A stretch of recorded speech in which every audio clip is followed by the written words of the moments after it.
ជំរាបសួរបងប្អូនទាំងអស់ដែលតាមដានប្រព័ន្ធខ្មែរមីឌាប្រចាំរដ្ឋ Queensland ខ្ញុំបាទសវណ្ណរីតំណាងឲ្យ KQM ថ្ងៃនេះមានកិត្តិយសណាស់ដែលលោក John Raven ដែលជា Councillor ប្រចាំតំបន់អនុញ្ញាតឲ្យមកសម្ភាសគាត់នៅទីក្រុង Logan City នេះអញ្ចឹងសូមបងប្អូនទាំងអស់មេត្តាតាមដានដូចតទៅ Good afternoon Councillor John Raven. Thank you very much for allowing us to interview you today. How are you today? Very good, mate. Very good indeed. Yeah. As we all know that Australia is a multicultural country, especially here in Logan City, with its diverse cultural groups and service. Why is the multiculturalism so important to Logan City?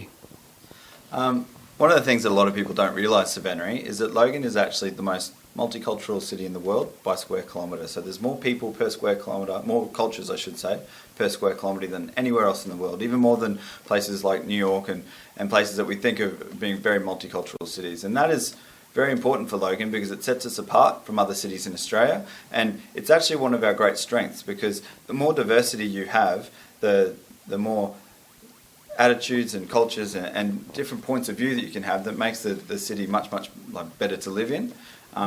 Somebody said to me the other day that if you have one horse, it can pull 4 tonne, but if you have 2 horses, they can pull 12 tonne. And the same is true of all of our different cultures and our different communities. By working together, we can get a lot more done. So we need to have more different background ethnic community to fit That's more right. in Logan That's City. right.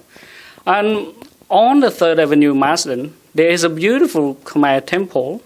As you are the councillor in Division 5, how does the Cambodian community and Khmer temple fit in?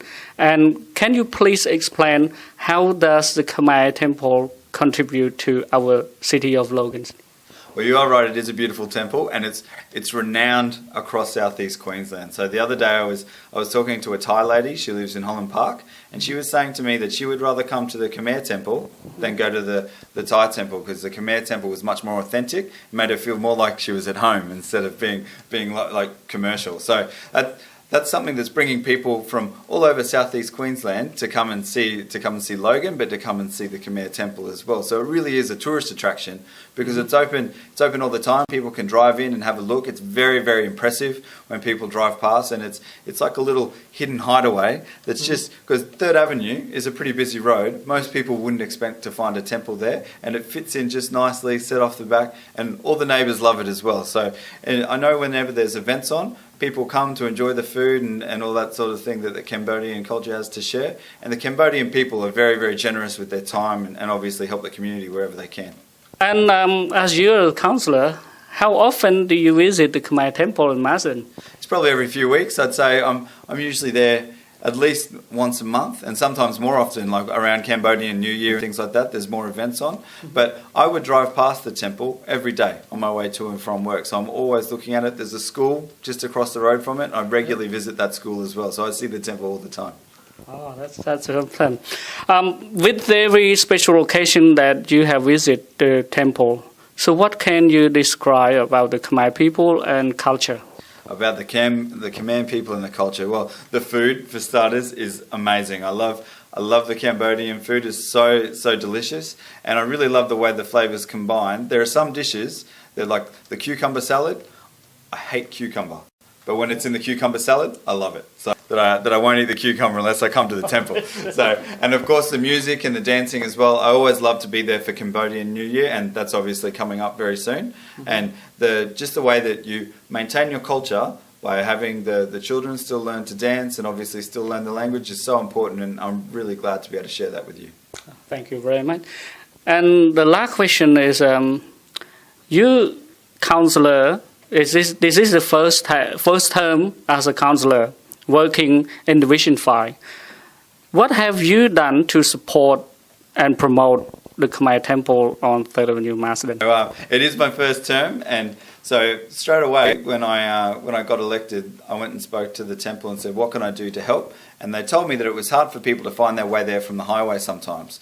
So I went and spoke to council, and initially they didn't want to put any extra signage in so that people could find it. But I convinced them that it was a tourist attraction because people do come all over southeast Queensland, like I say, to see it. So now there's 2 extra signs. So if you're coming onto Wembley Road, you know which way to go, and when you come down Browns Plains Road, it directs you to come down 3rd Avenue. And so that makes it easier for people to find it, but it also gets people interested. If they don't know there's a Khmer temple there, they can see the sign and they can go and investigate. And that's something that's really great about our community. There are so many hidden treasures. And what I like to do is try and get out there and also tell people that the temple is there and that they can go and see it. And when there's big events on, I always promote it on my Facebook page so they can get down and have a look. So one of the other ways I've supported the Khmer temple is that the new hall that the community was building. It's been a bit of a process getting the approvals through council, and so I sat down with the planning chair, Russell Lutton, and we worked together to make sure that we could support the community. I know that I think you got some pro bono work from a town planner so that it flowed through a bit more easily, and we made sure that from our end that if there were any issues that came up, we brought them to our attention straight away so that we could make it run smoothly for you. And I believe the hall's built now, isn't it? Yeah, just opened it a couple of weeks ago. Yeah. That's fantastic. I can't wait to see it when I come down for Cambodian New Year. It'll be so. Is all of the singing and everything going to be inside, or will you still be outside? Inside. Inside, perfect. I can't wait. So now it doesn't matter if it rains; we can still have a great time. Okay. That'll be very good. It's awesome. Thanks again for allowing us to interview you today. Hopefully, we see you soon in You will. Well, Cambodian New Year. So that's what, 4 weeks away? 5 weeks. Yeah, on April. April. So it's on Easter Saturday, so it's good. I'll have the whole weekend. I'll be able to come and see you in the middle. It'll be fantastic. I can't wait. Thank you very much. Thank you, Savannah. Thank you.